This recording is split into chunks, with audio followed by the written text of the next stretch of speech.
আজ বানাচ্ছি কাঁচা টমেটোর তরকারি। একদম সিম্পল। চলুন, কড়াইতে তেল দিয়েছি, তেল গরম হলে সর্ষে আর শুকনো লঙ্কা ফোড়ন দিয়ে দিলাম।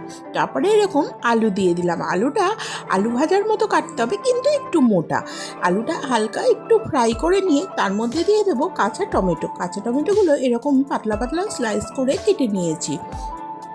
কাঁচা টমেটো দিতে একটুখানি সামান্য নেড়ে পরিমাণ মতো লবণ এবং সামান্য একটু হলুদ গুঁড়ো দিয়ে কাঁচা লঙ্কা চেরাও দিয়ে দিলাম। দিয়ে ভালো করে মিশিয়ে নিতে হবে। এটা একদম সামান্য রান্না, সাধারণ রান্নার মধ্যেও অসাধারণ টেস্ট লুকিয়ে থাকে। সবসময় যে অনেক তেল মশলা দিয়ে রান্না করলে তবেই স্বাদ হবে, এটা একদমই নয়। দেখুন, কাঁচা টমেটোটা একটু মজে গেছে, তারপরে দিয়ে দিলাম হালকা লঙ্কার গুঁড়ো।